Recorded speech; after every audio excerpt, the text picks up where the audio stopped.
ఇస్తూ దేవుని యొక్క మాటను పూర్తిగా అర్థం చేసుకోవటానికి ప్రయత్నం చేద్దాం. మరి ఈరోజు దేవుని యొక్క మాటలోకి వెళదాం. మనకి బండ మీద పడితే ఆ బండ మన మీద పడితే ఈ రెండు వేరువేరు విషయాలుగా మనం నేర్చుకుంటున్నాం. బండ మీద పడితే ముక్కలవుతాడు, బండ మన మీద పడితే మనం నలి అవుతాం. ఆ బండ క్రీస్తే. యేసుక్రీస్తుని దేవునిగా అంగీకరించడం, యేసుక్రీస్తుని రక్షకుడిగా అభిమానించటం లేక రక్షణ పొందటం, యేసునామంలో యేసు కొరకు ఆసక్తితో బ్రతకటం క్రైస్తవ్యం అని చాలామంది అనుకుంటారు. కానీ క్రీస్తు అలాంటి క్రైస్తవ్యాన్ని ఈ సమాజానికి ప్రమోట్ చేయలేదు. అది చాలామందికి అర్థం కాదు. క్రీస్తు ప్రమోట్ చేసిన క్రైస్తవ్యం ఎలాంటిదంటే, ఆయన కోసం బ్రతికే ప్రతి మనిషి ఆయన ఎలా బ్రతికాడో అలా బ్రతికి, ఎలా మరణించాడో అలా మరణించడానికి నేర్పాడు. కానీ ఆసక్తికరమైన జీవితం ఏంటంటే, మనుషుడు ఎలా బతకగలడో, ఎలా బతకడానికి మార్గాలను ఉపయోగించుకోగలడో, ఎలా మార్గాలలో దేవుణ్ణి వినియోగించుకోగలడో, దేవుని దగ్గర ఉన్న వాటిని వెతుక్కోగలడో, దానికి దగ్గర మార్గాలను వెతుక్కుంటూ పూర్వపు దినాలలో మునులు ఋషులు తపస్సు చేసి భగవత్ సాక్షాత్కారాన్ని పొందుకున్నట్లుగా ఇక్కడ కూడా క్రైస్తవ్యాన్ని పొందుకోవటానికి ప్రయత్నం చేస్తారు. యేసుక్రీస్తు పక్షపాతి కాదు. యేసుక్రీస్తు ఒకడిని సంతోషింపజేస్తే పడిపోవడానికి లొంగిపోయే వ్యక్తి కాదు. మరొక రకమైన వ్యతిరేకతలో ఉంటే వాడిని శపించేసి తలకాయ నరికేసే దేవుడు కాదు. మరి అందరి నిమిత్తం, అందరి కొరకు, అందరి స్థానంలో, అందరికి బదులుగా ప్రాణం పెట్టిన వాడు, తన ప్రియమైన కుమారుడు ఇచ్చిన దేవుడు ఏమివ్వడానికి వినతిస్తాడు? అయితే ఆయన సహవాసాన్ని, ఆయన జీవితాన్ని, ఆయన లక్ష్యాలను, ఆయన మాటలను మనం పొందుకోవడానికి బలహీనులు అన్న క్రైస్తవ్యం నేటికి కూడా కోరికలు తీర్చుకోవటానికి, ఆశలు తీర్చుకోవటానికి, వారి ఆశయాలు నెరవేర్చుకోవటానికి ప్రార్థనలను ఆసరాగా తీసుకుంటున్నారు. ఇది దౌర్భాగ్యమైన క్రైస్తవ్యం. అందుకే ఈ లోకపు మట్టుకు మాత్రమే మీరు యేసుక్రీస్తుని సంపాదించుకునే ఎడల మీ అంత దౌర్భాగ్యులు మరొకరు లేరని పౌలు గట్టిగా బాధపడతాడు. ఇప్పటికీ ఆ దౌర్భాగ్యపు క్రైస్తవ్యమే విస్తారమైనటువంటి క్రైస్తవ్యంగా బ్రాంచీలుగా విస్తరిల్లుతుంది. గమనించండి, ఆయన తూకంలో అందరూ తూగిపోతారు. ఆయన కొలతలో చూసినప్పుడు ఎవ్వరూ కూడా ఆ లక్ష్యముకు తగిన రీతిగా విలువలోనికి ఎంచబడరు. అది దాటడం క్రీస్తు యొక్క నీతి. బైబిల్ చెప్తుంది కదా, మొదటిగా మీ ప్రాణాన్ని మీరు పోగొట్టుకోవాలి, రెండవదిగా మీ ప్రాణాన్ని మీరు ద్వేషించాలి, మూడవదిగా ప్రాణమును గురించి కానీ దేహం గురించి కానీ చింతించకుండా ఉండాలి, నాలుగవదిగా ప్రాణాన్ని దక్కించుకోవటానికి మనం చేసేటువంటి రెండు ప్రయత్నాలను జాగ్రత్తగా చూసుకోవాలి. మత్తయి సువార్త 10వ అధ్యాయము 39వ వచనం చదువుదాం. 39 మాథ్యూ 10:39. తన ప్రాణమును దక్కించుకున్నవాడు, తన ప్రాణాన్ని దక్కించుకున్నవాడు దాన్ని పోగొట్టుకొనును. ఖచ్చితంగా ఏమవుతాడు? దాన్ని పోగొట్టుకుంటాడు. మీకు ఎప్పుడు తెలుస్తుందో తెలుసా పోగొట్టుకున్నామని?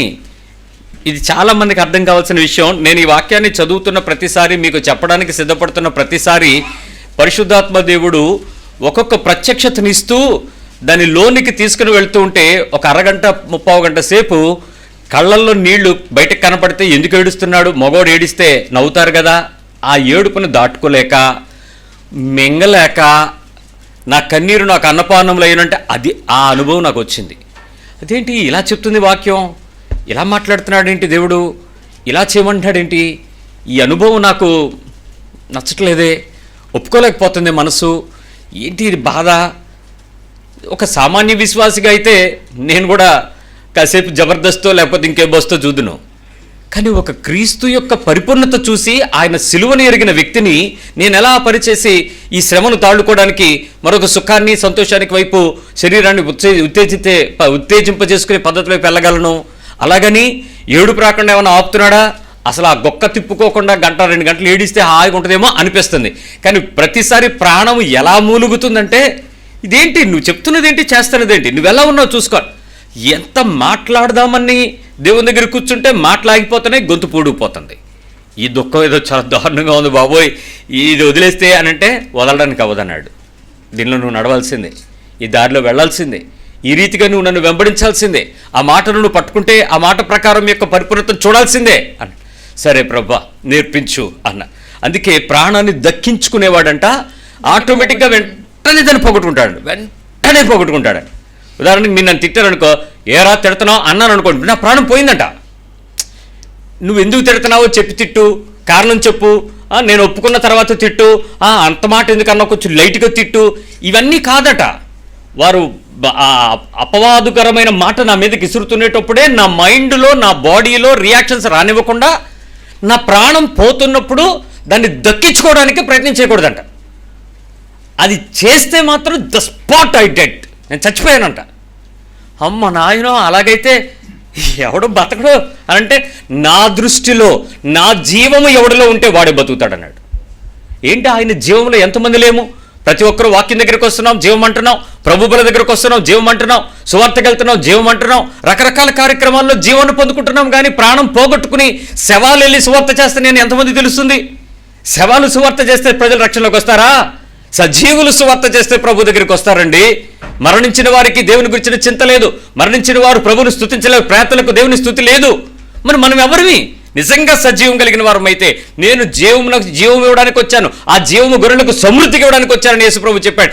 లేచి నిలబడి చెప్పండి, నాలో దేవుని జీవము సమృద్ధిగా ఉందని. ఎవడైనా ఒక్కడు క్రైస్తవుని చూడగలరా మీరు? యేసుప్రభు పేర్లు పెట్టుకుని, ఫోటోలు పెట్టుకుని, వాక్యాలు పెట్టుకుని, 4 నోట్లు మాటలు పెట్టుకుని, స్తోత్రాలు అనుకుని, ఆమెను ప్రార్థనలు పెట్టుకుని బతుకంతా ఆ బ్యానర్ మీద బతికేయటమే. వాస్తవం వేరు. ఆ జీవమును పట్టుకున్న వ్యక్తి ఎలా ఉంటాడో క్రీస్తు వలె కనపడతాడు. ఆ మనిషిని చూడగానే చెప్పచ్చు, వీళ్ళు క్రైస్తవులని. బొట్టు లేకపోవడం క్రైస్తవ్యం కాదు, సిలువ బొట్టు పెట్టుకోవడం క్రైస్తవ్యం అంతకన్నా కాదు. మరి ఏమిటా క్రైస్తవ్యం? జీవించడం, క్రీస్తు యొక్క జీవము ముద్రలను మనం కలిగించి చూపించడం. పౌలు చెప్తాడు ఆ విషయం. ఇదిగో యేసుక్రీస్తు విడిచిపెట్టినటువంటి ముద్రలు నా శరీరం మీద శ్రమలుగా ముద్రలుగా ఉన్నాయి, చూసుకోండి అంటాడు. ఆ అనుభవం ఏది? ఆ మరణానుభవం ఏది? ఆ మరణానుభవానికి దక్కించుకునే అనుభవమే ఎత్తుకుంటున్నాం, కానీ పోగొట్టుకునే అనుభవానికి ఎవ్వరమీ లేదు. ఈరోజు మరికొంచెం లోపలికి వెళ్ళడానికి ప్రయత్నం చేద్దాం. ఏ స్థితిలో మనం ఆ బలహీనతలో ఉంటున్నామో ఒకసారి చూసుకుందాం. మరి ఇప్పటి వరకు మనం సుమారుగా 19 విషయాలను మనం విన్నాం. ఈ 19 విషయాలలో ప్రాణాన్ని దక్కించుకుంటున్నామా, ప్రాణాన్ని పోగొట్టుకుంటున్నామా అన్నది మీకు తెలుసు. మరొక విషయాల్లో నేను ఒక 25 విషయాలు రాసుకుని 25 విషయాలలో నా ప్రాణాన్ని దక్కించుకుంటున్నాను, లేదంటే స్కోర్ లాస్ట్లో అడగని చెప్తాను. అంతవరకు నన్ను ఏం ఇబ్బంది పెట్టకండి. నేను వాక్యం చెప్పాలి కాబట్టి నాకు ఏడుపు వస్తుంది. మీరు ఏమైనా మళ్ళీ అడిగితే నాకు అయిపోద్ది. అందుకని నా దుఃఖంలో నుంచే నేను ఈ వాక్యం చెప్తున్నాను. నేనేమి ఆనందంగా చెప్పట్లా. ఈ వాక్యం చెప్పడానికి చాలా లోపల నొప్పి ఉంది, చాలా బాధ ఉంది, దుఃఖం ఉంది. నా మట్టుకు నేను అవమానంగా కూడా ఫీల్ అవుతున్నాను. ఎందుకంటే నేను చెబుతున్నటువంటి ఈ విషయాలలో నేను పోగొట్టుకున్నాను అని చెప్పలేను, కానీ అప్పుడప్పుడు పట్టుకోవడానికి ప్రయత్నం చేస్తున్నానని చెప్పగలను. పోగొట్టుకోలేదు నేను ఇంకా. Still I'm struggling, still I'm worrying, still I'm praying and crying. చాలా కష్టపడుతూనే ఉన్నాను. కానీ నాతో పాటు నా సహోదరుడు కూడా మేలుక్షేమం పొందాలని నేను మీకు ఈ మాటను బోధిస్తున్నాను. 20th verse కద్దాం. 20వ విషయాన్ని మనం నేర్చుకుందాం. 19 మనం విన్నాం, 20వ విషయాన్ని మనం నేర్చుకుందాం. ఓకే. ఎంత మంచిగా ఉందామనుకున్నా అన్ని తప్పులే ఎతుకుతున్నారు. ఏం చేద్దాం? ఎంత మంచిగా ఉందామనుకున్నా అవతలకి అన్ని కనపడేవన్నీ తప్పులే కనపడుతున్నాయి. ఎవరికైనా ఉన్నారు ఇక్కడ? ఏం మాట్లాడరా? మీరు మంచిగా ఉంటారు, మంచిగా చేస్తారు, మంచిగా మాట్లాడతారు, మంచిగా చెప్తారు, మంచిగా చూస్తారు, మంచిగా చేస్తారు. End of the day result ఏంట్రా అంటే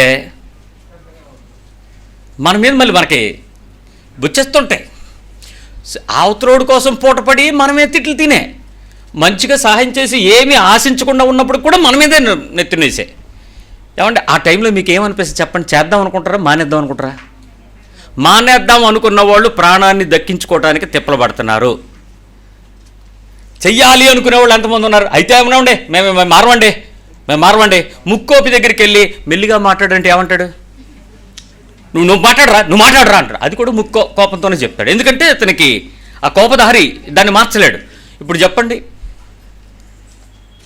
మంచి చేసి ఎంత మంచిగా ఉండాలని, ఎంత అణుచుకుని, ఎంత తగ్గించుకుని, ఎంత మౌనంగా, ఎంత మర్యాదగా, ఎంత ప్రేమగా, అసలు ఎంత అణుచుకుపోతున్నామంటే మనం చూసిన వాళ్ళు ఆశ్చర్యపోతారు. ఏంటి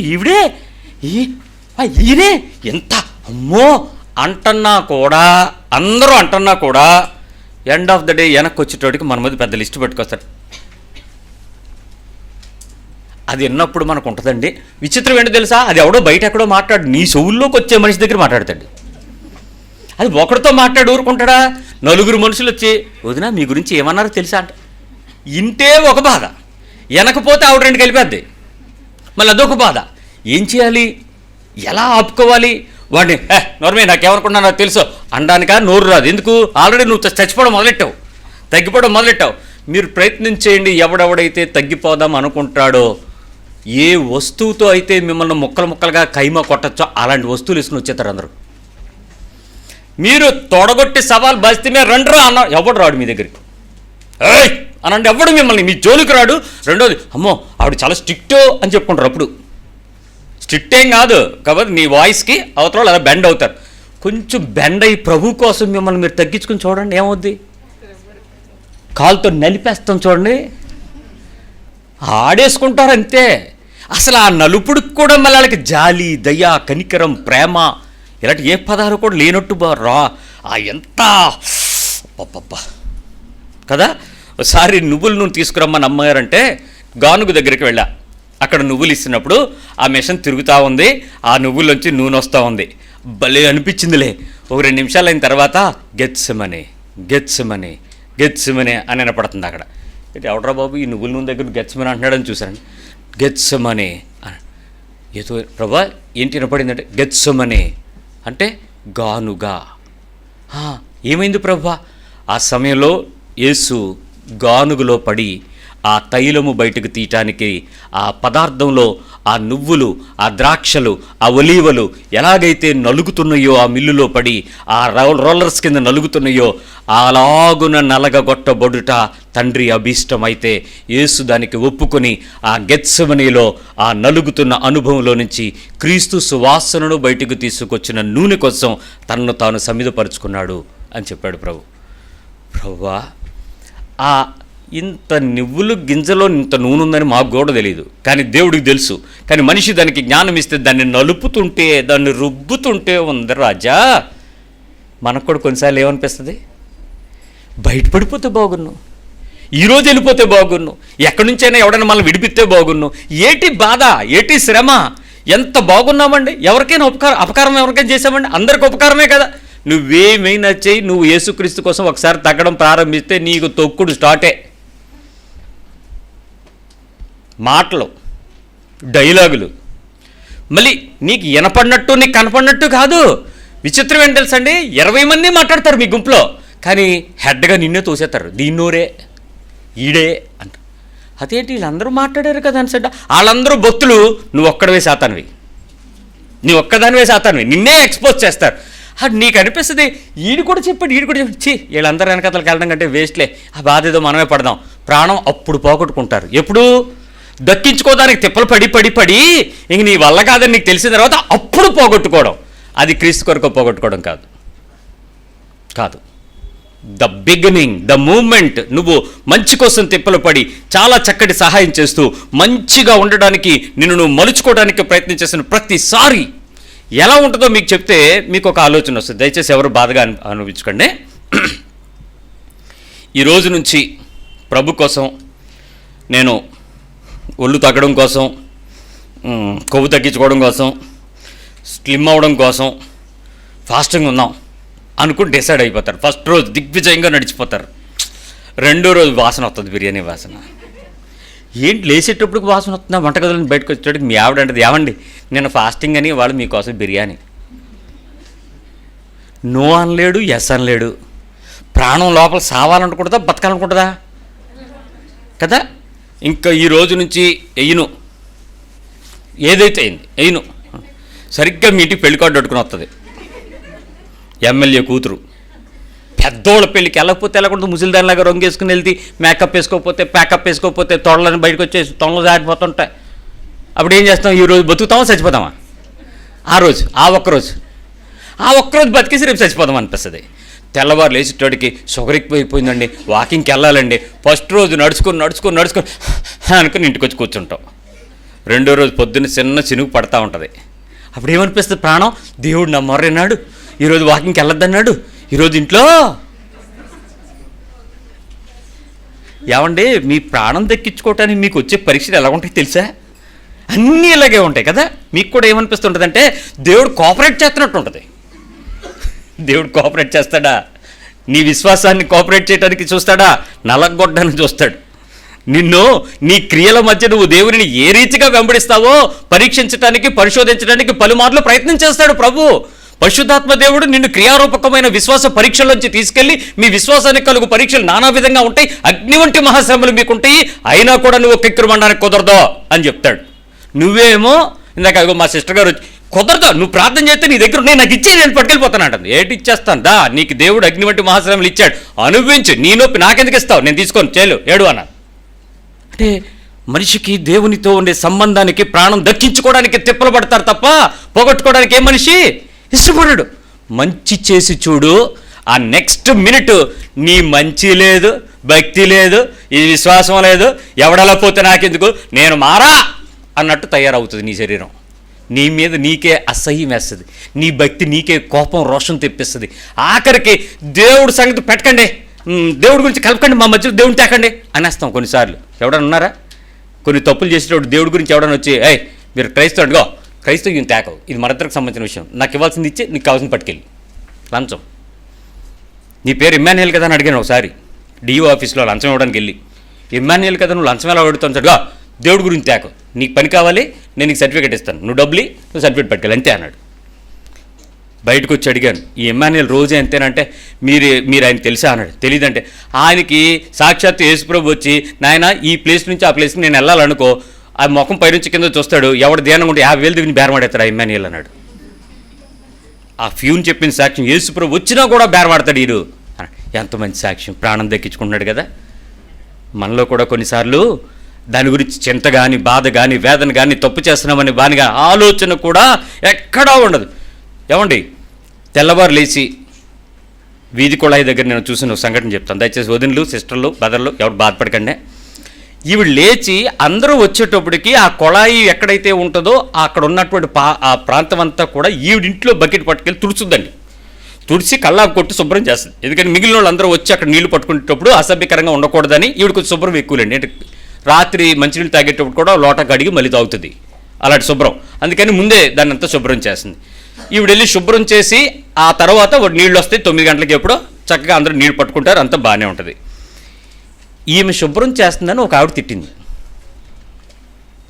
ఈవిడ క్రైస్తవురాలు, మన సహోదరి తిట్టిన తర్వాత ఆ విషయం అందరూ ఈవిడ వచ్చేసేటప్పటికి నీ గురించి ఆవిడ ఎలాగంటుందని, పోస్ట్ మ్యాన్లు ఉద్యోగాలు తీసేసే పరిస్థితుల్లో అందరూ పోస్ట్ మ్యాన్లే, మెసెంజర్స్ చెప్పారు వదిన నిన్ను ఇలాగంది ఆవిడ, నిన్ను అలాగంది, ఇలాగ అన్నప్పుడు ఆవిడ అలాగ ఉండకుండా ఉండొచ్చు కదా, ఈవిడ కూడా నిన్ను ఎలాగంది అని.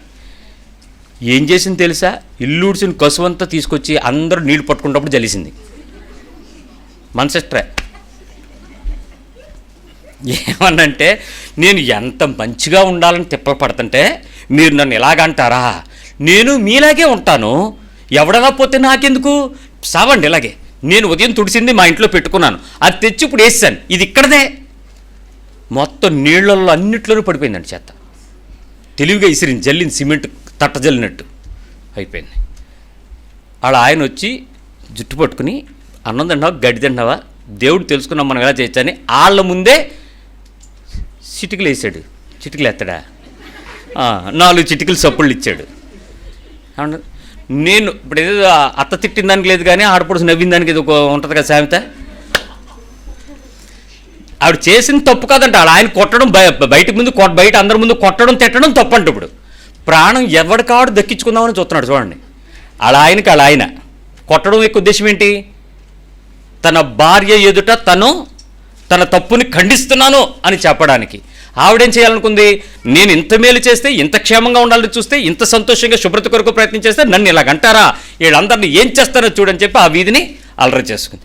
ఇప్పుడు దేవుని ఎదుట దేవుడు చూచుచున్న దేవుడని, ఆయన మన గురించి ఆలోచిస్తున్నాడని, చింతిస్తున్నాడని, సహాయకుడని ఏమాత్రం మన మనసుకు ఎందుకు తట్టలేదు? నీ ప్రాణాన్ని దక్కించుకునేటప్పుడు నువ్వు దేవుని గురించి ఆలోచన చెయ్యవు. మీ పక్క వాళ్ళకి చెప్పండి, నీ ప్రాణాన్ని దక్కించుకునేటప్పుడు అసలు నీకు దేవుడు గుర్తురాడు, దేవుని ఆలోచన రాదు, దేవుని భయం ఉండదు, దేవుని గురించి అసలు జ్ఞాపకమే ఉండదు. అసలు దేవుడే నువ్వే దేవుడివి. ఈ విషయంలో మనందరం కూడా ప్రాణాన్ని పోగొట్టుకునేంత స్థాయికి నా అనే లోపల కూడా నడుస్తారా, వాడిని వదలకపోతే ఎప్పటికీ మీరు బయటికి రాలేరు. 21వ విషయం చెప్తాను. వస్తువులు వాహనాలు విలువైనవి ఎవరికైనా సహాయార్థం నేను ఇచ్చాను. మీరు కూడా ఇచ్చుంటారు అడిగితే. వాళ్ళు చాలా మర్యాదగా తీసుకెళ్ళి ఏం కాకుండా మేము చూసుకుంటామండి, మీరు తీసుకొచ్చినట్టు మీకు అప్పచెప్తామండి అన్నారు. తీసుకెళ్ళి ఇష్టం వచ్చినట్టు వాడి డ్యామేజ్ చేసి, కనీసం డ్యామేజ్ అయిందని కూడా చెప్పకుండా మీ ఇంటి దగ్గర తీసుకొచ్చి వస్తువు పెట్టేసి కనీసం కృతజ్ఞతలు థ్యాంక్ యూ అని చెప్పకుండా కూడా మీకు బాయ్ అని చెప్పేసి వెళ్ళిపోయారు. మరుసటి రోజు మీరు ఉపయోగానికి తీసుకున్నారు, అది వినియోగానికి రాలేదు. ఏం చేస్తారు? ప్రాణం దక్కించుకుంటారా, పోగొట్టుకుంటారా? చెప్పండి. ఓ బ్రదర్ వచ్చి అడిగాడు, పాస్టర్ గారు మీరు ఇవాళ బయటికి వెళ్తారా అన్నాడు. లేదు నాయనా అన్నాడు. సాయంత్రం వెళ్తారా అన్నాడు. లేదు నాయనా అన్నాడు. రేపు వెళ్తారా అన్నాడు. లేదు నాయనా. మీ కారు ఇస్తారా అన్నాడు. 3 సార్లు నో అనేసాను కదా. ఇప్పుడు నా దగ్గర ఉందని రేపు రా అనకూడదు కదా, దేవుడిచ్చిందే కదా. సరే బ్రదర్ తీసుకెళ్ళండి నేను చెప్పాను. తీసుకునేటప్పుడు చెప్పాను, నాన్న దానిలో పర్స్ ఉంటుంది, కార్డు ఉంటుంది, ఆయన తీసేసి ఆయనకి ఇవ్వు, ఆయనకి బ్యాక్ సీట్లు కూడా సెట్ చేసేసి ఇవ్వు అని చెప్పాను. అలాగే డీజిల్ కొట్టిస్తారా కొట్టించుకోమంటారా అన్నాడు. మనిషివి ఎలా నోరు ఎలా తిరుగుతుంది కొన్ని మాటలు మాట్లాడడానికి? అంటే అదేదో మొహమాటం లేని తనమో. ఉన్నారా ఎవరన్నా ఇక్కడ? ముక్కు సూటిగా మాట్లాడతాను. సర్జరీ చేయాలి ఇలాంటి వాళ్ళకి. సరే నాయన, ఉన్న డీజిల్ సరిపోద్దు, నువ్వే ఊరు తిరుగుతావునో తెలియదు, చెక్ పోస్ట్ దాటాలంటే మాత్రం ఫాస్టాగ్ అప్లోడ్ చేయాలి, కాస్త ఊర్లోనే తిరుగుతాను సార్ అన్నాడు. సరే పట్టుకెళ్ళాడు. అడిగి డ్రైవింగ్ వచ్చా నేను అడగలేదు, లైసెన్స్ నేను చూడలేదు, తప్పు నాదే. పట్టుకెళ్ళిపోయాడు శ్యాంబాబు. పట్టుకెళ్ళిపోయి ఎక్కడ తిప్పాడండి, తీసుకొచ్చాడండి. కారు తీసుకొచ్చి కింద పెట్టి వాచ్మెన్కి ఇచ్చి వెళ్ళిపోయాడండి. నేనేమో కారు రాలేదని టెన్షను. రాత్రి అన్నాడు, 2వ రోజు అయిపోయింది, రాత్రి రాలేదు, 3వ రోజు వచ్చింది, ఏంట్రా బాబు అని సడన్గా నేను కిందకి దిగేటాడు. కారు ఉంది. కారు ఎప్పుడు వచ్చిందండి? నిన్న రాత్రి 11 గంటలకు తెచ్చి ఇచ్చారండి. చీకట్లో నిద్రలో లేపి వాచ్మెన్కో తాళాలు బైగరికి ఇచ్చి ఇప్పుడు నిద్రపోతున్నారని చెప్పి ఇచ్చి వెళ్ళిపోయాడంట. సరే అని చెప్పేసి చూశాను, మంచిది, కారు వచ్చింది కదా అనుకున్నాం. మరుసటి రోజు ఉదయాన్నే కారు తీద్దామని తీస్తుంటే కారు స్టార్ట్ అయింది, కొత్త సొప్పులు వస్తున్నాయి. బ్యాక్ తీసుకెళ్తుంటే కింద రోడ్ ఈడ్చుకెళ్తున్నట్టు ఉంది కారు. ఏమైందిరా బాబు అని గమ్ముని దిగి చూస్తే ఫ్రంట్ బంపర్ కింద ఉంది. ఆ లెఫ్ట్ సైడ్ గుద్దేశాడు, అది దిగిపోయింది. కనీసం బాగు చేయాలని కానీ, రిపేర్ అయ్యిందని కానీ, ఇలా జరిగిందని కానీ ఏ ఇన్ఫర్మేషనో లేదు. ఇప్పుడు ప్రాణం సలసల ఏమవుద్ది? మాట్లాడండి. ఏం అవ్వదన్నట్టు అలా చూస్తారే అంటే మీరు కష్టపడి రూపాయి పొదుపు చేసుకుని కొనుక్కున్న టీవీఎస్ 50 XLR అది పెడలర్ కొట్టేస్తే నీకు ఎలాగుంటుంది? ఆడెవడో గుద్దేసి మడ్డగారు ఇరిగిపోతే ఎలాగుంటుంది నీకు? అద్దం పగల కొడితే నీకు గుడ్లు ఆడిపోద్ది లోపల. అద్దం కారు బంపరు 22,000 ఓ పక్క అది కనపడుతుంది. ఈయనేం అనలేము. ఇప్పుడు ఏం చేయాలో తెలీదు. దాన్ని రోడ్డు మీద ఈడ్చుకెళ్ళలేము. దాన్ని లేపి రబ్బర్లేసి కట్టి తాళ్ళేసి కడుతున్నాను ఓ పక్క. ఇవన్నీ ఒక టెన్షన్ అండి. ఏది కారు పట్టుకెళ్ళాడు అయ్యిందేదో, ఇంట్లో వాళ్ళకేం చెప్పుకోవాలి? ఇది ఇంకో టెన్షను. వాళ్ళు చూడక మునుపు రిపేర్కి పంపించేస్తే అబద్ధం, చెబితే అబ్బా ప్రభువా కృప కావాలి ప్రభువా. ఏంటి తిప్పలు? కొన్ని విలువైన వస్తువులు కూడా పట్టుకెళ్ళి ఇష్టానుసారం వాడి, మీ కంప్యూటర్ పట్టుకెళ్ళి స్క్రీన్ పగిలిపోయింది అన్నాడు అనుకో, మీ ల్యాప్టాప్ పట్టుకెళ్ళి స్క్రీన్ పగిలిపోయింది, బాబు కూడా ఇలా లాగి కింద పడేసాడని. ఒకటే వస్తువురా, అదేంట్రా అన్నయ్య టార్చ్ లైట్ ఉందా అని అడిగాడు ఒకసారి ఒక ఆయన. అరే ఎక్కడో పెట్టాను రండి, కొంచెం వెతకండి, మీరైతే ఎక్కడో చోట పెడతారు, మా ఇంట్లో అసలు దొరకట్లేదు అన్నాడు. అప్పుడు ఒక ప్లేస్ అంటూ పెడతాం కదా ఒక వస్తువుకి. పిల్లలుంటే ఆ వస్తువులు అక్కడ చెడగొడతారు, పెద్దోళ్ళు ఎవరు తీసేస్తారండి, ఎక్కడే ఉంటాయి. గమ్ముని వెళ్ళి తీసిచ్చాను, ఇదిగోండి టార్చ్ లైట్ని. తిరిగి ఇచ్చేటోడు అర్థం లేదు, లైట్ లేదు, అంటే టార్చ్ లేదు. టార్చ్ లైట్లో టార్చ్ అవుతురా ఇరిగిపోయినా. నేను ఇచ్చినప్పుడు వెలిగినాయి కదరా అంటే, అప్పుడు వెలిగా అన్న, ఇప్పుడు వెలగట్లేదు ఏంటరా అంటే, పడిపోతే ఎందుకు వెలుగుతాను? అంత నిష్కర్షగా, కనీసం బాధ లేకుండా. కానీ నువ్వు బాధ పడిపోయి మాటలో గొంతులో కొంచెం జీరన్నా కొంచెం ఆనందిద్దు నువ్వు. చిన్న జీర అది కూడా లేకుండా పడిపోయింది అంటే. మా ఇంట్లో ఇప్పుడు నా కొడుకు పడేసాడు, నా కూతురు పడేసింది, మా ఆవిడ పడేసింది అంటే మనం దాన్ని అడ్జస్ట్ అవుతాం. ఏం చేస్తాం చెప్పండి? మా శ్యాంబాబు వచ్చి చెప్తాడు, మా విహాస్ బాబు యాపిల్ ఫోన్ పగలగొట్టాడు. ఏంట్రా అంటే ఏం చేస్తాం అన్నాడు. అదే నేను పగల కొడితే ఎలా కొట్టు చెప్పండి, ప్రసంగం అయిపోను. గుర్తుందా చిన్నప్పుడు పగల కొట్టావు? ఆడికి అదేం తెలియదు, యాపిల్ అయినా ఒకటే, శాంసంగ్ అయినా ఒకటే, తెలీదు పిల్లలకి. మనం భరిస్తామండి. బయటోడు తీసుకెళ్ళి నష్టం చేస్తే ప్రాణం ఎలా ఉంటుంది చెప్పండి. పిల్లోడు తీసుకెళ్ళి పగలగొట్టినప్పుడేమో ప్రాణం పోగొట్టుకోవడానికి ఏమీ ఇబ్బంది లేదు, కానీ బయటోడు పోగొట్టినప్పుడు ఏమైంది నీకు? ఏంటి తేడా చెప్పండి. మీ పక్కన అడగండి ఎప్పుడైనా జరిగిందని. చెప్పుకోలేము. చాలా మందితో చాలా అనుభవం ఉంది. ఆ రోజే నువ్వు చచ్చిపోయిన క్రైస్తవురాలు వేసా భయ్యా, చచ్చిపోయిన క్రైస్తవుడు నువ్వు. నీ ప్రాణం నువ్వు దక్కించుకోవడానికి తిప్పలు పడి సచ్చావు. నువ్వేదో బతికినట్టు మా ముందు షో చూపిస్తున్నావు అంతే. దేవుని దగ్గర దృష్టిలో ఎప్పుడో ఇలాంటి విషయాల్లో చచ్చిపోయి ఉన్నాం మనం. పెన్ అడిగాడు సార్ అని చెప్పి, పెన్ అయితే సార్ క్యాప్ మీ దగ్గర ఉంచుకోండి అన్నాడు బ్యాంకులో. ఎంత మంచోడు, నేను ఎప్పుడు చూడలేదు. మనమే అనుమానించి పెన్ అడిగితే ఏమి ఇస్తాం? క్యాప్ పట్టుకుని పెన్ ఇస్తాం. ఆడే క్యాప్ ఇచ్చి మీరు దగ్గర ఉంచుకోండి సార్, పెన్ అని ఒకటి నేను చేసుకుంటాను. అలాగేనండి అన్నాడు. నేను ఏదో పనిలో పడ్డాను, మనవాడు సంతకాలు పెట్టాడు, అటు ఇటు చూసి జోబులు ఎట్టుకుని వెళ్ళిపోతున్నాడు. ఇలా వెళ్ళిపోతున్నాడు ఏంటి? పెన్ క్యాప్ నా దగ్గర చేసుకోండి, పెన్ అడు పట్టుకెళ్ళిపోతున్నాడు. ఇప్పుడు పెన్ ఉంటే ఏదో దానికి ఏదో రబ్బర్ మొక్క ఏదో పెట్టుకుంటాం. ఆ వాచ్మెన్ పిలిచి అరే బాబా నవపానాను. ఆగాడు. సార్ క్యాప్ కూడా పట్టుకెళ్ళిపోన్నాను. మరి ఇంకంతకంటే ఏం చేయనండి, నా పెన్ నాకు ఏమైనా అడుక్కోవడం సిగ్గు కాదు, తీసుకెళ్ళిపోన్నాను అంటే ఆయన అన్నాడు, ఓ పెన్ను మీదేనా, మీరెవరు నాకు గుర్తురాక పెట్టుకెళ్ళిపోతున్నాను అన్నాడు. అలా ఎలా చెప్పగలుగుతామండి? సిగ్గులేనోడా, సిగ్గులేందానా, అసలు అంత అంత అది ఏంటి నిర్మోహమాటమా, ముక్కు సూటికి వెళ్ళిపోవడమా, అనుకున్నట్లు చేయటమా? నీ ప్రాణాన్ని నువ్వు దక్కించుకోవడానికి విప్రపడుతుంటే ఇటువైపు నా ప్రాణం నలిగిపోతుంది. చూడండి మీరు ఎంతమంది నలగొట్టేస్తున్నారు ఇలాగా. ప్రాణం దక్కించుకోవటం అంటే దాన్ని పోగొట్టుకోవటానికి, దాన్ని దక్కించుకోవడానికి మధ్యలో నలగడం. ఆ వేదన నీకు తెలియాలి. సహోదరుడా డోంట్ వరీ అని చెప్పగలగాలి. ఇక్కడ మీరు వాస్తవమైన జీవితంలో అనుదినము అనుదినము మిమ్మల్ని మీరు కోల్పోవడం నేర్చుకోవడం ప్రారంభిస్తే సిలువెక్కడం మీకు ఈజీ. మిమ్మల్ని మీరు వదులుకోవడం నేర్చుకుంటే మీరు సిలువ మీద సంతోషంగా ప్రభువుని సంతోషపరచడానికి, తండ్రి వీరేం చేస్తున్నారు వీరెరుగురు కనుక వీరిని క్షమించండి అని చెప్పగలిగే నోట్లో ప్రార్థన వస్తుంది. నువ్వు కోల్పోవడం ప్రారంభమైతే నా వాట నా వాట నా వాట నా వాట నా వాట ఎవ్వా తెలుసుకుందాం తెలుసుకుందాం. ఈ కోర్టు కాకపోతే హైకోర్టు, హైకోర్టు కాకపోతే సుప్రీంకోర్టు, సుప్రీంకోర్టు కాకపోతే నేషనల్ కోర్ట్, ఇంటర్నేషనల్ కోర్ట్. ఇక్కడ లేదమ్మా, అంగారగ్రహం మీద ఉంది ఇల్లు. నెక్స్ట్ కోర్టు కాంటినెంటల్ కోర్టే, లేకపోతే గ్రహాల కోర్టే. ఏంటి బాధంతా? హక్కు. క్రైస్తవుడికి హక్కులు ఉంటాయా చెప్పరే? పోగొట్టుకోవడమే హక్కు, పోగొట్టుకోవడమే క్రైస్తవ్యం. బతికే హక్కు క్రీస్తుకుంది. ఎందుకు చనిపోయాడు? జీవించే హక్కు పౌలుకుంది. ఎందుకు మెడ అప్పగించి నరుక్కో అన్నాడు? అపోస్తలులు బతికే హక్కుతో కూడినటువంటి చట్టాల మధ్యలో ఉన్నారు, వాళ్ళు డిఫెండ్ చేసుకోగలరు. ఎందుకు? క్రీస్తు కొరకు ఇష్టం, మీ ఇష్టం ఏం చేసుకుంటారో చేసుకో అని చెప్పి రంపాలతో కొయ్యబడిరి, తలకిందులుగా సిలువ వేయబడిరి. అసలు హెబ్రీ పత్రిక 11 వారి విశ్వాసం గురించి చెప్తూ ఉంటే ఎలా పడ్డారండి బాబు ఎంతమంది అనిపిస్తుంది మనకి. మనమేమో ఒక్క పూట ప్రాణం పోగొట్టుకోవడానికి ఒక్క సందర్భం కూడా మనం ఒప్పుకోలేకపోతున్నాం. వస్తువులు తీసుకుంటారు, వాహనాలు తీసుకుంటారు, నాశనం చేసేస్తారు, ఉపయోగించుకుంటారు, కనీసం దానికి ఏదైనా చేయడానికి కూడా ప్రయత్నం చేయరు.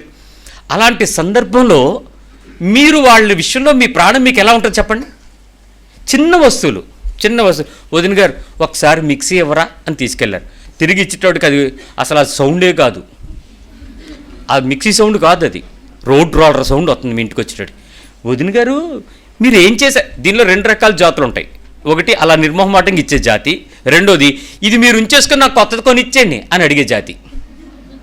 పోగొట్టుకునే జాతి కాదు, దక్కించుకునే జాతి. ఎంత మొహమాట పడినా, ఎందుకంటే నేను ఇచ్చినప్పుడు ఈ సౌండ్ రాలేదు, మీకు తెలుసు కదా, మీరు ఇచ్చేటప్పుడు డబల్ సౌండ్ వస్తుంది కాబట్టి ఇది నాది కాదు, మీరు మార్చినట్టున్నారు. అదేంటంటే మార్చలేదు, ఇదే కంపెనీ అని అంటే కొత్తది కొని ఇచ్చాడు, ఇది మీరు వాడించుకోండి. ఆ ఇచ్చేటప్పుడు, ఆ తీసుకునేటప్పుడు కొంతమందికి కొన్ని ఆలోచనలు ఉంటాయి. స్టోర్ కీపర్ ఉద్యోగం చేసే వాళ్ళకి తెలుస్తుంది. స్టోర్స్, సెంట్రల్ స్టోర్సు, ఇటువంటి ఆర్గనైజేషన్స్లో వాళ్ళు ఏం చేస్తారంటే మెటీరియల్ ఇచ్చేటప్పుడు ఆ మెటీరియల్ ప్రొక్యూర్మెంట్ లిస్ట్ తీసుకుని అవన్నీ తీసుకొచ్చి అక్కడ పెడతారు. పెట్టాక కమాన్ చెక్ చేసుకుని తీసుకెళ్ళు అంటారు. టూల్స్ కానీ, ఎక్విప్మెంట్ కానీ, మిషనరీ కానీ లాంటివి ఏవైనా వాళ్ళన్నీ చెక్ చేసుకుని ఓకే అని తీసుకెళ్తాడు. తిరిగి తీసుకొచ్చి ఇచ్చి హ్యాండ్ ఓవర్ చేసేటప్పుడు అతను ఏం చేస్తాడు తెలుసా, అక్కడ అసిస్టెంట్ ఉంటాడు, ప్రతిదీ ఇచ్చిన కండిషన్లో అటు తీసుకొచ్చాడు లేదు చెక్ చేస్తాడు. మనకు అంత అవకాశం ఉండదు కదండి, అంత ఉద్యోగులు కాదు కదా, మన దగ్గర అంత ప్రేమ, ఆప్యాయత, అనురాగం, ఇంకో విధంగా దానికి ఏమంటే చారిటీ. క్రైస్తవుడు ఎప్పుడు కూడా హృదయంగా ఇచ్చేయాలనే కదా మనం నేర్పించేసుకుంటాం. అలాంటి సందర్భంలో ఒక్క నిమిషం ఆగండి, మీరు తీసుకొచ్చారు కదా, లెట్ మీ చెక్ ఇట్ అని చెప్పి మొత్తం చెక్ చేస్తే మీరు ఏమనుకుంటారో చెప్పండి. అలాగా చెక్ చేయాలనుకుంటారా, చెక్ చేయకుండానే పోనీ నేను ఏది చేస్తే చేసి ఉంటారు, ఏం చేయగలం అంటారా? ఏమంటారు చెప్పరే? నేను చెప్తాను. మొదట్లో 2 వీలర్ నుంచి కారుకు వచ్చిన కొత్తలో కార్ని చిన్న గీత పడకుండా ఏం చేస్తుంటాం, దాని మీద కవరు, మళ్ళీ మధ్య మధ్యలో లేచి దాన్ని లేచి చూసుకోవడం, జాగ్రత్త చూసుకోవడం, మట్టి అని తుడిచేయడం, అద్దం తుడిచేయడం, సీట్లు తుడిచేయడం, ఇవన్నీ బాగానే ఉంటాయి. ఒకసారి ఫ్రెండ్స్ వచ్చి ఒక చోటకి వెళ్దాం అనేటప్పటికి మన చర్చికి వచ్చి ఒక ఆమె వచ్చి, అన్నయ్య మీరు అలా వెళ్తున్నారు, మమ్మల్ని దింపారా అంది. రండి దానికే ఉంది అని ఎక్కారు. పిల్లలు కూర్చున్నాడు తినకుండక ఎక్కి గింతున్నాడు. కారురా, ఆడికేం తెలుసు కారు అని, అలా ఎక్కించింది ఎక్కాడు, అటు తొక్కుతున్నాడు. అమ్మ కూర్చోబెట్టాను, హే కూర్చో అన్న. ఒక్క నిమిషం ఆడు, మళ్ళీ 2వ నిమిషం డబుల్ స్పీడ్తో గెంతున్నాడు. ఈడేది చేస్తాడని లోపల కొలుక్కుమంటుంది. మన కారు కదా కొలుక్కుమంటుంటుంది. కొద్ది నిమిషాలు అయిపోయింది. ఆడు వెళ్ళిపోయినప్పుడు దిగి చూసుకున్నాను, సీట్ చిరిగిపోయింది ఏమన్నా, బాగానే ఉంది, దేవుని స్తోత్రం ప్రభు. దేవుడు అలాంటి వాళ్ళకి ఎంత కృపిస్తాడంటే, నేను ఎక్కడైతే దిగబోతున్నానో ఆపుతానో అదే ప్లేస్ వరకు ఆవిడికి నేనే డ్రైవర్ని. చక్కగా దింపేశాను, అయిపోయింది. నేను ఎప్పుడు వెళ్తానని ఆవిడ చూస్తున్నట్టుంది అక్కడ రిటర్న్ జర్నీ. అన్నయ్య నేను దారిలో అలాగెళ్ళి అలాగొస్తానమ్మా, మరేదో చెయ్యాలి కదా. ఎవరున్నారు నాలంటి వాళ్ళు ఉన్నారా? తిన్నగా ఇంటికి వెళ్ళినమ్మా, అలా వెళ్ళి కొంచెం మధ్యలో ప్రేయర్ ఒకటి చూసుకుని వస్తానమ్మా అంటే, ప్రేయర్కే కదా మేము కూడా వచ్చేస్తాం.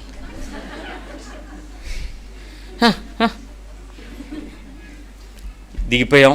మధ్యలో మరి వాళ్ళ కోసం అబద్ధం ఆడాను కాబట్టి ప్రేయర్ పెట్టుకుని ఒక చోట వెళ్ళి వాళ్ళకు కూడా మళ్ళీ పాలు పట్టించి మళ్ళీ అక్కడి నుంచి మళ్ళీ కారులో వేసుకుని మళ్ళీ ఇంటి దగ్గర దింపేశాను. దేవుని స్తోత్రం. తెల్లవారు కారు తుడుచుకుందాం అని కిందకి వెళ్ళేటోడికి బ్యాక్ సీటు ఊడిపోయి స్పాంజ్ కుక్క పీకినట్టు పీకుంది. ఏ కుక్క రాలే. రాత్రే మా పిల్లోడు దిగాడు. ఇటు నుంచి తీసుకెళ్ళేటప్పుడు తొక్కినప్పుడు ఆడికి ఒక కోపం ఉండిపోయింది, ఇటు తిడతాడా తెల్లారి చూద్దాం అనుకుని ఉంటాడు. రాత్రి చీకట్లో డ్రైవింగ్లో ఉన్నాను, ఆడు సైలెంట్గా పడుకోబెట్టింది, ఆడు గీకాడు, స్పాంజ్ బయటకు వచ్చింది, పీకాడు, సైలెంట్గా దిగి వెళ్ళిపోయాడు. ఎవరు పీకుంటారు?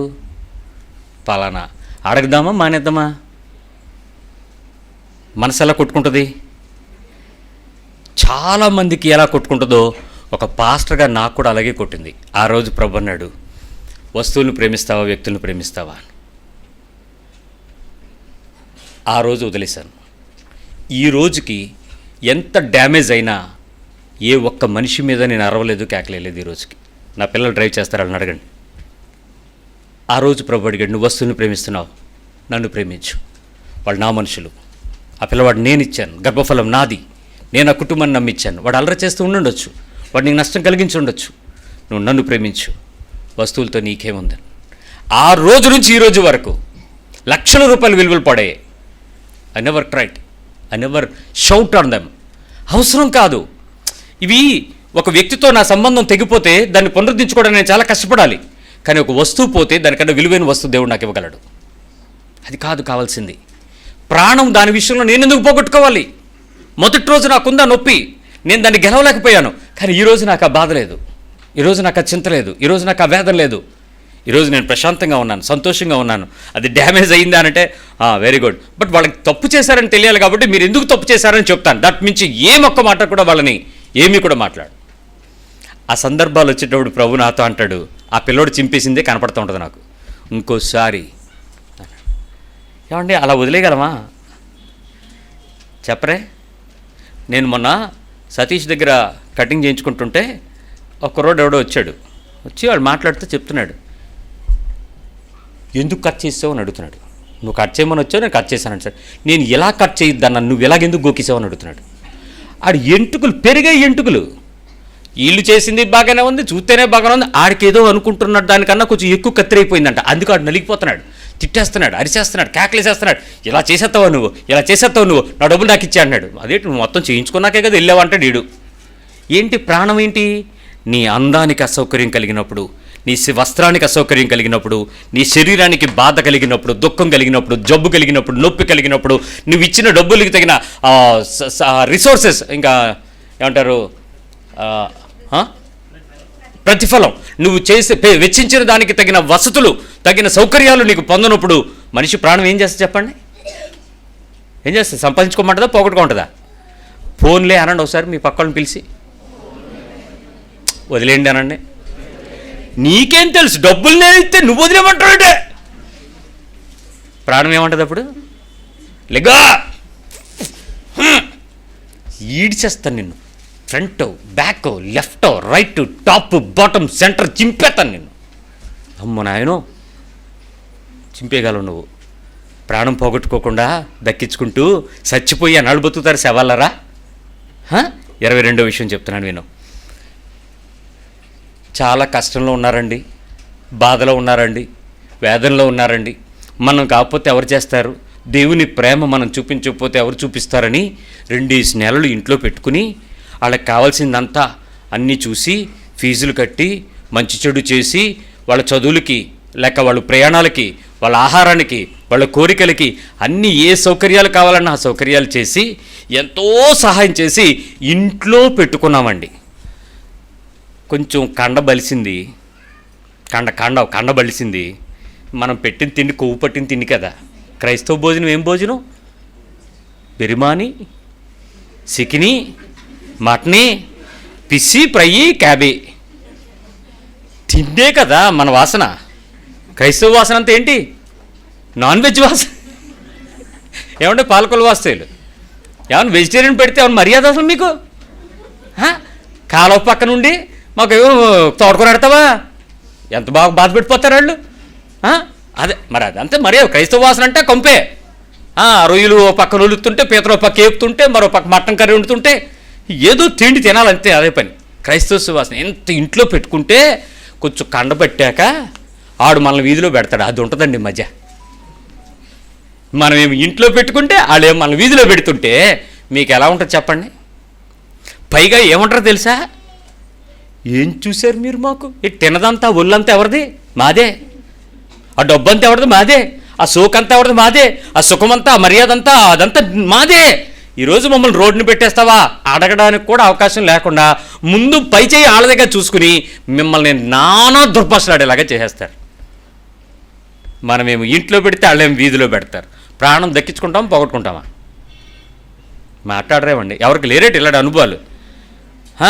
వదినా అనగానే అమ్మా పర్వాలేదు పట్టుకెళ్ళు, మాకు 2 ఉన్నాయిలే అని ఇచ్చిన వాళ్ళు కూడా ఉన్నారు. మళ్ళీ రేపొద్దు నువ్వు వెళ్తే నువ్వెప్పుడు ఇచ్చావు వదిని? నీకు ఎలా ఉంటుందంటే ఏం మనిషిది ఎలా మనిషి అది ఎప్పుడంటే అని నువ్వు ఎంత వివరించినా లేదు నువ్వు ఇంకెవరికైనా ఇచ్చావేమో అనవసరం నన్ను అడిగేస్తాను చూసుకో అని చెప్పగలరు. వాళ్ళు నీ ఎదురుగా ఒకసారి మా ఇంటి ఎదురుగానే ఉండి మా టీ కప్పులు ఒకటి ఏది కనపట్లేదు. ఏ టీ కప్పులన్నీ ఏమైపోయాను అంటే వాళ్ళు పట్టుకెళ్తున్నారు తేటలేదురా అని. మరి అడగచ్చు కదా అని అన్నట్టు. నేను కొంచెం మొహమాటం లేనోడు కదండి, సిగ్గు లేనోడు కదండి, భయం లేనోడు కదండి. అడగచ్చు కదంటే నువ్వు వెళ్ళి అడిగాను. వీళ్ళు అలా అన్నారంటే మనకు పౌరుషం రేసిపోదా? మగోళ్ళు ఎవరు చెప్పండి, లేకదా మీకు? నేను మగోడే లేచింది తలుపు కొట్టాను. నా కప్పుతో తాగుతున్నాడు ఆయన. బ్రదరు మా 10 కప్పులు ఉండాలి, మా ఇంట్లో 1 ఉంది, 9 మీ ఇంట్లో ఉన్నట్టున్నాయి చూడండి సరే. ఇది మాదే, మా ఆవిడ కొనుక్కొచ్చింది. కొనుక్కురాలేదు, అడుక్కొచ్చింది, మా దగ్గర తీసుకుంది. చూడండి ఆవిడని అడగండి సరే. ఆవిడ వచ్చి లేదన్నయ్యా మీ అమ్మగారు ఎక్కడ కొన్నారో అని అడిగి అక్కడికి వెళ్ళి నేను కొనుక్కొచ్చాను. ఇది మాట మారిపోయింది. ఇప్పుడు నేను నా దగ్గర డైలాగులు లేవు, ఇప్పుడు తడబడిపోతున్నాను. ఏదో ప్రాణం ఏమో లోపలేమో చచ్చిపోతున్నావు, లేగో కొత్త డైలాగ్ ఎత్తుకో అంటుంది. ఇప్పుడు ఏం చెప్పాలి? అది తాగుతున్నది నా కప్పే, ఎందుకంటే దాని పక్కన ఒక చిన్న కొమ్ములాగా ఉంటుంది, అది కనపడుతుంది. అది అబద్ధమనాలా నిజమనాలా? రుజువులు లేవు, సాక్ష్యాలు లేవు, బిల్లు మా దగ్గర ఉండిపోయింది, వస్తువు వాడి ఇంట్లో ఉండిపోయింది.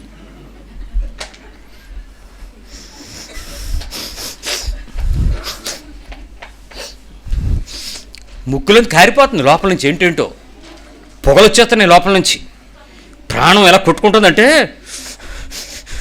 ఏదో చేస్తే బాగుంది అనిపిస్తుంది పాస్టర్కి. ఏదో చేస్తే క్రైస్తవుడికి అనిపించదా? పాస్టర్కే అనిపిస్తే ఏదో చేస్తే సుఖంగా ఉండదు ప్రాణం. ఆ టైంలో ఒక మాట ఇసిరేసినా, ఏదో చేసేసినా కొంతమంది చాలా సంతోషంగా ప్రేమగా ఏమనుకుంటారండి, బతకండి బాబు, మా అన్నీ వేసుకుని బతకండి, అన్నీ నీ ఇంట్లో పెట్టుకుని బతుకు. నిండారులుగా హృదయపూర్వకమైన దీవెనలు అంటే ఇవేనా అండి? ఏమంటే కచ్చపాలు మారలా? నిండారులుగా దీవెనలు అంటే ఇవే కదా? మావన్నీ వేసుకుని బతకండి అండమే కదా. ఎక్కడో ఏదో అవుతుంది మీ ప్రాణం, అది నొక్కుతునేటప్పుడు నీ నోరు హృదయం నిండింది, దాని నుంచి బయటకు వస్తున్నాయి. ఏదో పడుతుంది అదేంటో తెలుసు. కానీ ఈరోజు మీకు వాక్యం వింటున్నంత వరకు అది ఎందుకు వదలాలో నీకు ఇప్పటి వరకు అర్థం కాల. దాన్ని దక్కించుకోవడానికే తిప్పలు పడుతున్నావు. కానీ మీకు చూచాయిగా పరిశుద్ధాత్ముడు ఏం చెప్తాడో తెలుసా? అలా అడగకూడదు, అలా తిరగబడకూడదు, అలా ప్రశ్నించకూడదు, అలా వెళ్ళకూడదు, అలా యుద్ధం చేయకూడదు, అలా పోరాడకూడదు, అలా సాధించుకోవడానికి ప్రయత్నం చేయకూడదు, పైచేయిగా ఉండడానికి ఇబ్బంది పడకూడదు, వదులుకోవాలి, కోల్పోవాలి, తీసివేయాలి. వినపడుతుంటుంది లోపల. మీ పక్కన అడగండి, ఏమన్నా వినపడుతుందని లోపల. మా బ్రదర్ ఆదరణ ఉన్నాడు,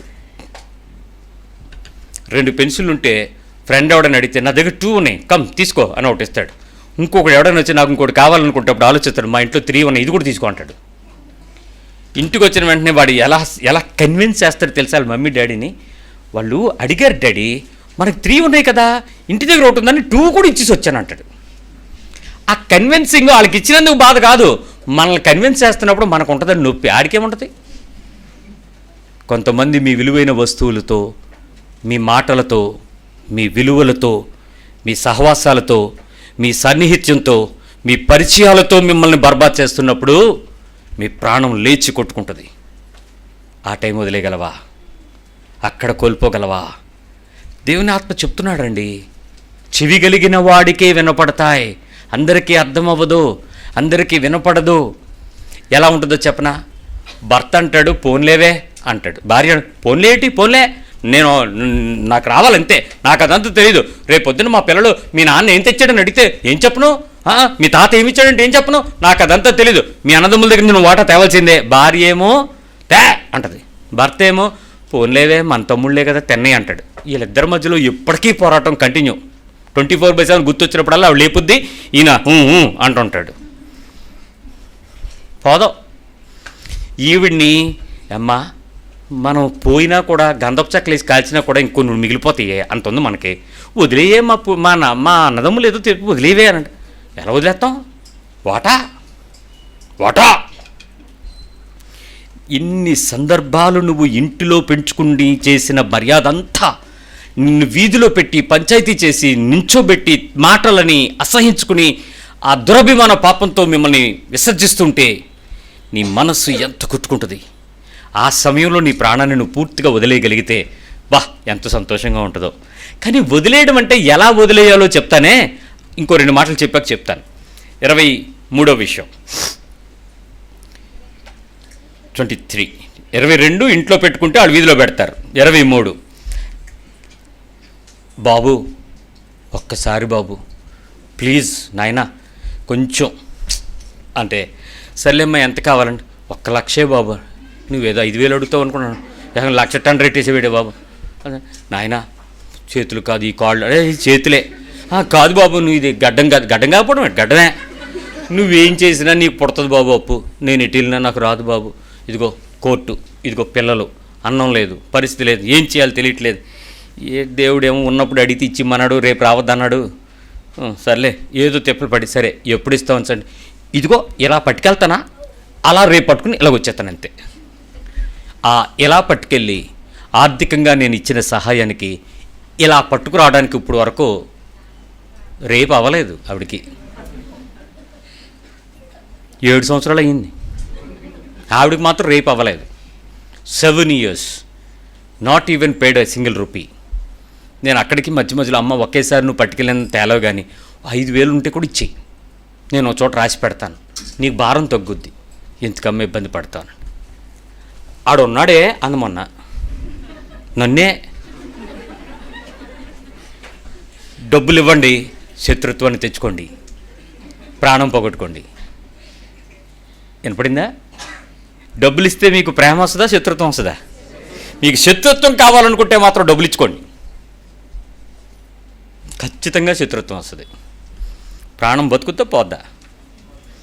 ఏమండి, ఎంత జాగ్రత్తగా, ఎంత మిత్రుడైనా పోగొట్టుకోవాలనుకుంటే, ఎంత ఆత్మీయులైనా పోగొట్టుకోవాలనుకుంటే ఎవడు అడిగిన వెంటనే వాళ్ళకి డబ్బులు ఇవ్వండి. అయితే ఒకటి, మీరు ఎప్పుడు ప్రాణాన్ని దక్కించుకుంటూ సంతోషంగా ఉండగలరో తెలుసా? వాళ్ళు తిరిగి అడగకుండా ఉండడం. కానీ యేసు ప్రభు రెండో మాట చెప్పే లోపు చచ్చిపోయాడు అనుకుంటున్నాను రా నేను. మీకు ఎవరికైనా అనుమానం వస్తే అడగండి. రెండో మాట ఏంటి? మీరు ఎప్పుడు అడగాలో చెప్పే టైం 3.5 సంవత్సరాల లోపు చెప్పేవాడేమో. ఇంకా ఈ లోపు ప్రభు వచ్చిమన్నాడు, వెళ్ళిపోయాడు. ఇచ్చిమనే కదా చెప్పాడు, తీసుకోమని చెప్పాడేటి? మరి చెప్పాలి కదా యేసు ప్రభు దానికి. చెప్పక మునిపే వెళ్ళిపోయినట్టున్నాడు బాబు. అందుకే మనల్ని వదిలేసుకోమన్నాడా లేకపోతే తిరిగి అడగమన్నాడా? మీకు నిజం చెప్పనా? అలాంటి వాక్యం ఒకటి చూపించండి. లేదు. మొత్తం క్షుణ్ణంగా ఎత్తుకాను, ఎందుకంటే అప్పులు అయిపోయాను నేనే. మరి నాకు కావాల్సిన వాక్యం దొరకద్దేటి. ఎతికితే దానిలో ఎక్కడ లేదు. అప్పుడు అర్థమైంది ఏంటంటే, ప్రాణం పోగొట్టుకోవడం ఒక విషయం, అట్ ద సేమ్ టైం నాది నేను తెచ్చుకోవటానికి నాకు సిగ్గు మొహమాటం ఎందుకు అడ్డొచ్చింది? నాది నాకు ఇవ్వు, ఎనీ టైం నేను అడుగుతాను, నాలో మొహమాటమే లేదు, ఇవ్వు. నాకు అవసరం వచ్చినప్పుడు అడుగుతాను, నాకు అవసరం రానంత నిన్ను ఇబ్బంది పెట్టను. రోజు వచ్చి కాబులోళ్ళకి నీ ముందు కూర్చుని ఏటి సంగతి అని అడగను. కాగితాలు తీసుకొచ్చి బేరం పెడతాను, పంచాయతీ పెడతాను, ఆస్తి నాకు ఇచ్చే, తాకట్టు పట్టుకెళ్ళిపోతాను, ఏం చేయను. నాకు ఎప్పుడు అవసరమో నీకు ముందుగా చెప్తాను, నాకు మర్యాదగా తీసుకొచ్చి ఇచ్చి. నాది నేను తెచ్చుకోవాలి. నా దగ్గర నాకు ఇచ్చింది దేవుడు, నేను ఇచ్చింది దేవుంది, నేను తెచ్చుకోవాల్సింది నాది. అంతేగాని దాన్ని వదిలేయాలనుకుంటే నా ఇష్టం, తీసుకోవాలనుకుంటే నా ఇష్టమే. కానీ దేవుడు అక్కడ దానికేం బాధ్యత పడడు. కానీ చాలామంది ఇక్కడ లేనిపోయిన ఆత్మీయతను పెట్టేస్తున్నారు. అడగకూడదా? తీసుకెళ్లేటప్పుడు ఆడికి సిగ్గు లేకుండా అడగచ్చా? యేసుప్రభు వారు లెక్క చూస్తే తప్పు అయిందా? లెక్క చూసాడా లేదా? గృహ నిర్వహణ లెక్క అప్పచెప్పమన్నాడా లేదా? మీ హక్కు, మీరు ఇచ్చినది ఎవరి దగ్గరైనా ఉండిపోతే మర్యాదగా వాళ్ళ దగ్గరికి వెళ్ళి, నీ ప్రాణం తీస్తాను, కోర్టుకి ఈడుస్తాను, కాగితాలు నా దగ్గర బెదిరించకండి. అమ్మ నా డబ్బులు నాకు రావాలని కంప మీద గొడ్డేసాం, మెల్లిగా పీకురండి, అడగండి, తెచ్చుకోండి. అంతేగాని ఫోన్లే ఏంటి ఎక్స్ట్రా చేయాలి, ఏం చేయొద్దు. చక్కగా మీ డబ్బులు మీరు తెచ్చుకోవడానికి మీకు అర్హత ఉంది, మొహమాటం లేకుండా అడగండి. వాళ్ళు ఒకవేళ మీరు చెప్పేటప్పుడే ముళ్ళు, కత్తిపోటు లాంటి మాటలు కలవు, జాగ్రత్త, అలాంటి మాటలు వాడకండి. పొల్ల విరిగిపోయి చెరుకుగళ్ళు తెగిపోయి అంటున్నాడు మొన్న ఒకడు నేను మాట్లాడుతుంటే. అదేంటంటే అలా కొడతంటే నరికేస్తున్నావు, అదేంటంటే నేను ఉన్నది ఉన్నట్లు చెప్తే నీకు అలాగే అనిపించింది అంటే, నువ్వు ఉన్నదే చెప్తున్నావు, మాకు లోపల తెగిపోతుంది అంటున్నాడు. అలాంటి మాటలు కూడా మాట్లాడకూడదు. చక్కగా, సౌమ్యంగా, ప్రేమగా, ఆత్మీయంగా, అయ్యగారు మీరు మర్చిపోయినట్టున్నారు, నేను అప్పుడు నీకు 20,000 ఇచ్చాను, ఆ తర్వాత మీరు ఇవ్వలేకపోయారు, ఏమనుకోవద్దు, ఒకసారి గుర్తు చేసుకోండి. ఎందుకంటే నా డైరీలో నేను తీస్తే దొరికింది. ఆ టైంలో మీ పక్కన మళ్ళా మీ మిస్సెస్ గారు కూడా సాక్ష్యం ఉన్నారు. నేను అప్పటికి కాగితం మీద సంతకం అని అంటే, ఎందుకులేండి మాట సరిపోద్ది, నేను అలాంటి ఉన్నా అన్నారు, మీరు గుర్తుందా? ఒకసారి మీ ఆవిడని అడిగి రేపు 20,000 తెచ్చి ఇచ్చేయండి అని మర్యాదగా చెప్పండి, తప్పలేదు. ఒకరోజు కనపడతారు, 2 రోజులు మీకు ఎదురుపడ్డ అంతే. ఇంకా ఎదురుపడకపోవచ్చు కూడా. మీరు కనపడుతున్నప్పుడు వాళ్ళకి ఫోన్ సిగ్నల్ రాదు.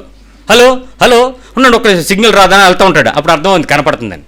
అడగండి, తెచ్చుకోండి, వదిలేయకండి, కోల్పోకండి. దేవుని సొమ్ముకి మిమ్మల్ని లెక్క అడుగుతాడు, జాగ్రత్త. అలాగని నేను మేలు చేసి, ఉపకారం చేసి, ఆర్థికమైన సహాయం చేసి అవమానించబడటం ఏంటండి? నేను బాధపడాల్సిన పని ఏంటండి?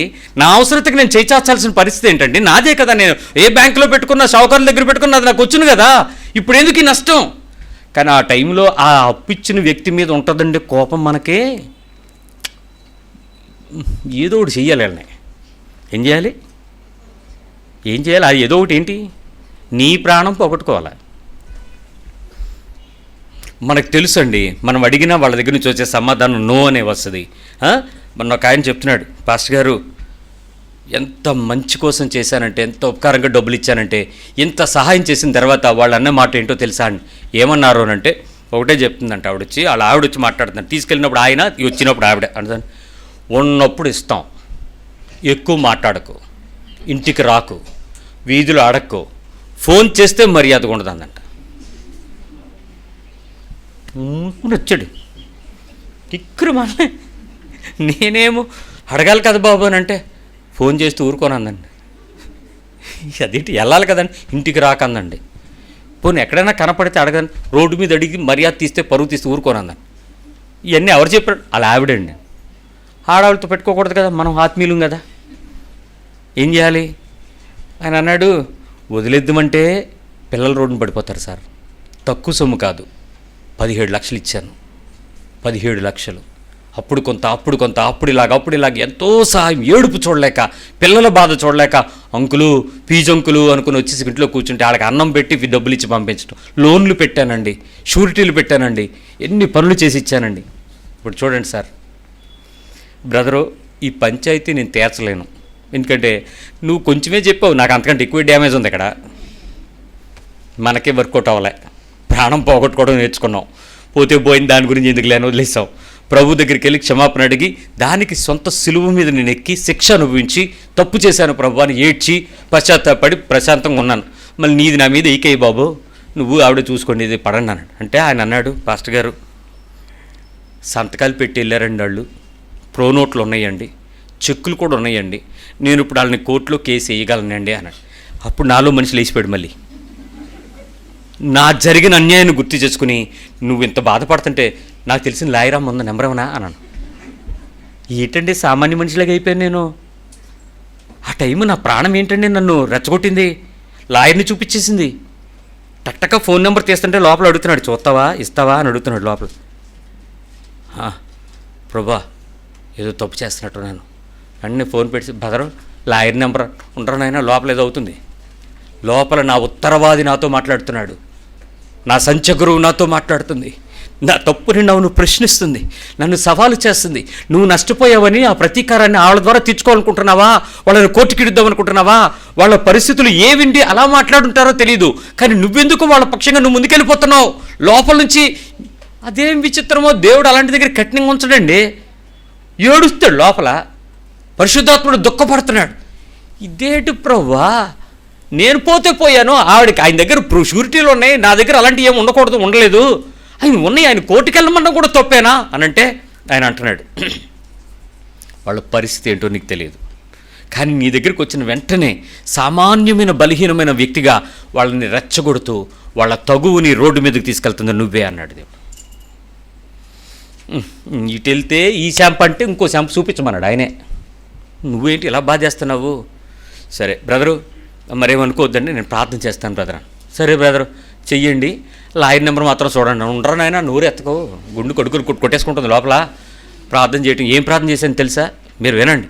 ప్రభువా, నీవు సహోదరుడి ద్వారా కొంత సొమ్మును వాళ్ళకి ఇచ్చేలాగా మనస్సు ప్రేరేపించావు. ఈరోజు వీళ్ళ అవసరతను తెరిచావు. అవతల వాళ్ళకి ఇచ్చే దీవెన లేదు, ఇచ్చే స్థితిలో లేరు. వాళ్ళకి సంపాదించుకునే భాగ్యం కలుగు చేయి. వాళ్ళకి ఆ ఆస్తి ఎక్కడైనా కష్టార్జిత స్వాస్యం వస్తుందేమో నువ్వు చేసి దీవించు. తద్వారా వాళ్ళు ఇవ్వగలిగే మనసుతో ప్రేరేపించు. వాళ్ళు తిరిగి తీసుకొచ్చి వీళ్ళ రుణాన్ని తొలగించుకోవడానికి ప్రేమ విషయంలో తప్ప ఏ విషయంలో ఎవరు అచ్చుండకూడదు అన్నావు కాబట్టి అవన్నీ వాళ్ళు ఇచ్చేసేలాగా వాళ్ళని సిద్ధపరచు.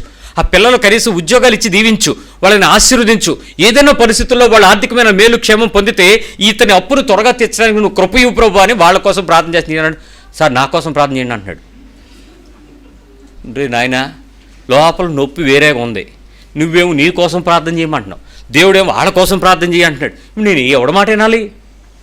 ప్రాణం పోగొట్టుకోవడం అంటే ప్రభు కోసం నీ మనస్సును వదులుకోవటం, నీ కోరికను వదులుకోవటం, నీ ఆశను వదులుకోవటం, నీకున్నటువంటి ఆ బలాలన్నిటినీ వదులుకోవటం. ఆమేన్ అన్నానంటే ఆయన అన్నాడు, సార్ మీకు నాకేమన్నా విరోధం ఉందా అన్నాడు. అదేం లేదండి అన్నాడు. మరి మీరు నా శత్రువు కోసం ప్రార్థన చేస్తున్నారు ఏంటండి? నాయన, అతను నీకు శత్రువైనా లోపల నా శత్రువు ఒకడు ఉన్నాడు. ఎవరైనా పరిశుద్ధాత్మ దేవుడు నా శరీరానికి శత్రుత్వంగా పనిచేస్తున్నాడు. నేను దేవుని మాట వింటాను, నీ మాట విన్నావు, వదిలే. నువ్వు కూడా రేపటి నుంచి వాళ్ళని దీవించమని ప్రార్థన చేయన్నాను. ఇంటికి వెళ్ళి ఆవిడతో చెప్పాడంట. వాళ్ళ ఆవిడ అన్నట్టు ఈ రాత్రి నీకు భోజనం పెట్టట్లేదు అందంట. అదేమే అంటే ఉపవాసం ఉండి అన్నయ్య చెప్పినట్టు మనం ఆ కుటుంబం కోసం ప్రార్థన చేద్దాం. ఇన్ని రోజులు మనం ప్రార్థన చేయలేదు, ద్వేషించాం, అసహించుకున్నాం, కోపగించుకున్నాం, చెప్పించాం. ఈరోజు మన ఇద్దరం కలిసి వాళ్ళ కోసం ప్రార్థన చేద్దాం. అన్నయ్య చెప్పింది కరెక్టే, నాకు సబ్బు అనిపిస్తుంది అని చెప్పాడు. ఆయన ఫోన్ చేశాడు, ఏమండి మీరు నేను ఇంటికి వచ్చేలోపు మా ఆవిడకని చెప్పారా అన్నాడు. ఏం అనుమానమే నీకు? నాకేం అవసరం మీ ఆవిడికి చెప్పడానికి? మీరు చెప్పినట్టే మా ఆవిడ రాత్రి నాకు భోజనం పెట్టట్లేదు, మీ దగ్గరే 11 అయిపోయింది, ఇదేమో తినలేదు మోకలించి అంటుంది. ఇద్దరం ప్రార్థన చేస్తున్నాం పాస్టర్ గారు అన్నాడు. మంచిది బాబు, రాత్రి నేను కూడా నిద్రపోను, నువ్వు కూడా ప్రార్థన చేయాలి. 3 రోజులు ఉపవసించాడు. నేను ఉన్నాను ఇక్కడ. భార్యాభర్తలు ఇద్దరు 3 days డిక్లేర్ చేసుకున్నారంట. ప్రభు, ఆ కుటుంబాన్ని నువ్వు దీవించకపోతే ఎట్లా, చాలా నలిగిపోతున్నారు కదా అని. ఏమండి, వాళ్ళు దీవించమని మేము ప్రార్థన చేయడం ప్రారంభించిన తర్వాత విచిత్రం ఏంటి తెలుసా, వాళ్ళకి అన్నీ కలిసి వచ్చినాయండి. అవతల కుటుంబం అన్ని విషయాల్లో కలిసి వచ్చినాయి. టీవీ లేదు, 78 అంగుళాల టీవీ వచ్చింది. లేదు ఆటో, బండి మీద వెళ్ళడానికి లేదు, ఆటో మీద వెళ్ళి తిరిగేవాళ్ళు, సిటీ బస్సుల మీద తిరిగేవాళ్ళు. కారు కొనుక్కున్నారండి. అప్పు తీరట్లే, ఆస్తులు వస్తున్నాయి. వెళ్ళానండి. అమ్మా, మిమ్మల్ని దేవుడు దీవించాడు, మిమ్మల్ని దేవుడు ఆశీర్వదించాడు, మీ రుణాన్ని మీరు చెల్లించాల్సిన వారే ఉన్నారు, వాళ్ళు మీ సహోదరులే, వాళ్ళు ఇబ్బందుల్లో ఉన్నారు, మీరు సహాయం చేయండి అండి. ఎప్పటికప్పుడు ఇలా తీర్చేద్దాం అనేటప్పటికీ ఒక ఈఎంఐ వచ్చేస్తుందండి అంటుంది. మీరు వాళ్ళు చూసుకోండి, నాకు మధ్యవర్తిగా వచ్చాను, నేను దెబ్బతిన్నాను, నేను నలుగుతున్నాను, నేను వేదన పడ్డాను, ప్రభు దగ్గరికి క్షమాపణ అడుగుతున్నాను, అలా మరో సోదరుడు ఉన్నాడు, మీరు సహాయం చేయండి అని చెప్పాను. అయితే తర్వాత ఎప్పుడో 2 సంవత్సరాల తర్వాత వాళ్ళు తీర్చుకున్నారట. అదంతా వేరే విషయం. దేవుడు ఏదో కార్యం చేశాడు. కానీ ఆర్థికంగా సహాయం చేసి శత్రుత్వాన్ని తెచ్చుకోవటం ఎంత మేలుగా ఉంటుంది. ప్రాణం పోగొట్టుకుంటాం కదా. 24 పరిచర్యలు, ఉపచారము, సపర్యలు చాలా చక్కగా చేసి హృదయంలో స్థానం పోగొట్టుకుంటే, హృదయంలో స్థానం ఇవ్వలేదు, ఎవడి కోసం చేయదు అంటే ఎలా ఉంటుంది. పరిచర్య చేశారు, సహాయం చేశారు. హాస్పిటల్లో ఉంటే పాపం అన్ని బెడ్ మీద ఉంటే అన్ని సహోదరు వెళ్ళి అన్నం తీసుకెళ్ళి క్యారేజీలు పట్టుకెళ్ళి హాస్పిటల్లో రాత్రులు పగలుండి పిల్లల్ని వదిలిపెట్టి ఎంతో సహాయం చేసి తర్వాత ఆవిడ ఒక్కరోజు కూడా వెనక్కి తిరిగి మీ వల్ల నేను త్వరగా కోలుకున్నానని ఒక పదం అనలేదండి. ఈవిడ ఇప్పటికంటే ఎంత సాయం చేశాను బ్రదర్ అంటే ఆవిడ అంటది, నేను చేయమన్నానేటి, నీకు దీవెన కోసం నువ్వు వచ్చావు అన్న. అదేటమ్మా, నేను అంత కష్టపడి ఎలా వచ్చానో నీకు తెలుసు కదా అంటే, ఆశీర్వాదాలు మీకు వద్దేటి మరి, అందుకు సహాయం చేస్తే ఆశీర్వాదాలు వస్తాయని మీకు తెలుసు కాబట్టి మీరు వచ్చి నాలాంటి రోగికి సహాయం చేసావు, అందుకు దేవుడు నేను దీవిస్తాడులే, నేను ఎందుకు కృతజ్ఞతలు చెప్పాలి అందావిడ. కానీ కొన్ని సందర్భాలలో మీరు చేసిన మేలు క్షేమానికి కనీసం థ్యాంక్స్ అని చెప్పకపోతే మీ హృదయం ఏమైనా అనిపిస్తుందా? ఒకసారి చెప్పండి. కొంచెమే ఎక్కువ ఏంటో, మీరు ఎంత చేస్తే కనీసం ఎంత థ్యాంక్స్కైనా మీరు ఇష్టపడ్డారంటే మీ ప్రాణాన్ని సంపాదించుకోవడానికి తిప్పలు పడుతున్నారు. ఆఖరి విషయం చెప్తాను, కోపడకండి. ఎంత చక్కగా బోధ చేసినా, ఎంత చక్కగా బాధపడినా రిజల్ట్ ఏంటంటే వెనకతలు మాట్లాడడం, బ్యాక్ బైటింగ్. ఎంత ప్రేమగా, ఎంత సహాయంగా, ఎంత నిస్వార్థంగా, ఎంత నిక్కచ్చిగా, ఎంత నిష్కర్షగా, ఎంత ఉపచారం, ఎంత ప్రేమ, ఎంత వాక్యం, ఎంత పద్ధతి అన్నీ చేసినా వెనకాతల మాటలు వినపడుతూ ఉంటే ప్రేమించగలరా? అదే బాణీతో మీరు ముందుకెళ్ళగలరా? అదే సహాయంతో ముందుకెళ్ళగలరా? మీకు మాట చెప్తాను. మేము చదువుకుంటున్న రోజుల్లో మాకు ఏసీ మోటార్స్ టీచ్ చేయడానికి ఒక లెక్చరర్ గారు ఉండేవారు. Is a very expert in the subject. ఆయన ఐఐటిఎన్, చాలా చక్కగా ప్యాషన్ టు టీచ్ అనమాట. అప్పుడు పాలిటెక్నిక్ కాలేజీలో గెస్ట్ లెక్చరర్గా వచ్చేవారు. ఆయన ఎలక్ట్రికల్ ఇంజనీరింగ్కి బోధించేవారు.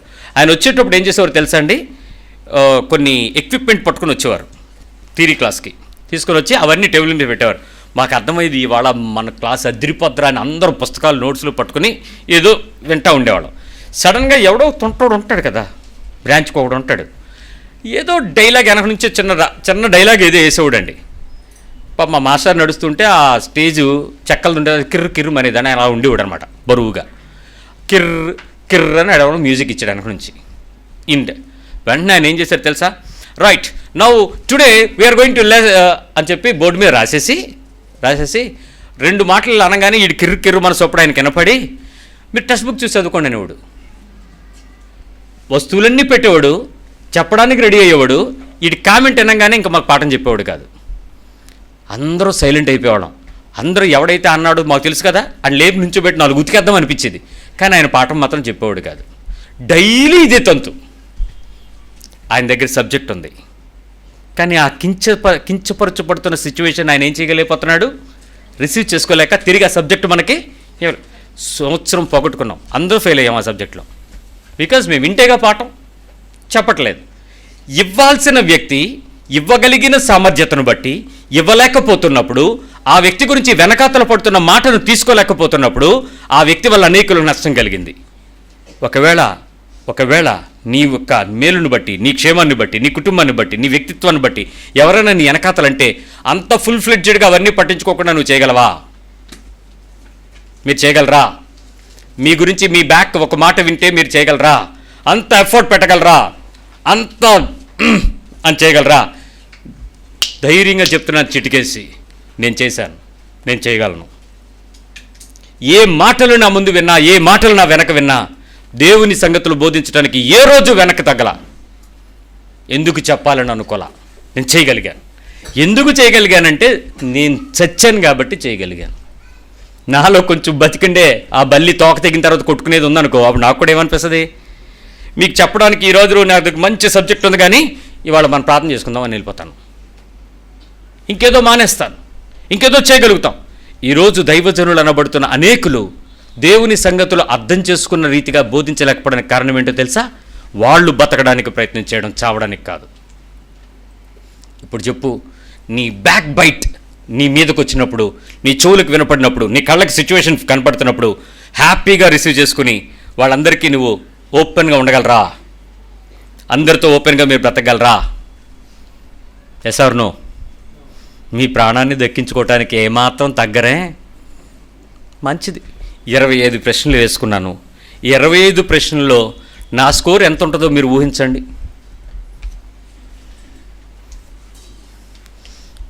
ఈ వాక్యం చెప్పడానికి, నన్ను నేను సిద్ధపడడానికి ప్రభువు ఆత్మ యొక్క ప్రేరేపణను బట్టి ప్రతి విషయంలో కూర్చుని ఒక్కొక్క విషయంలో 1 గంట, ఒక్కొక్క విషయంలో 1 రోజంతా పట్టింది. చాలా నలిగిపోయాను. ఇక్కడ నేను ఎక్కడున్నాను, ఇక్కడ నేను ఎక్కడున్నాను, ఇక్కడ నేను ఎక్కడున్నాను, ఇక్కడ నేను ఎక్కడున్నాను.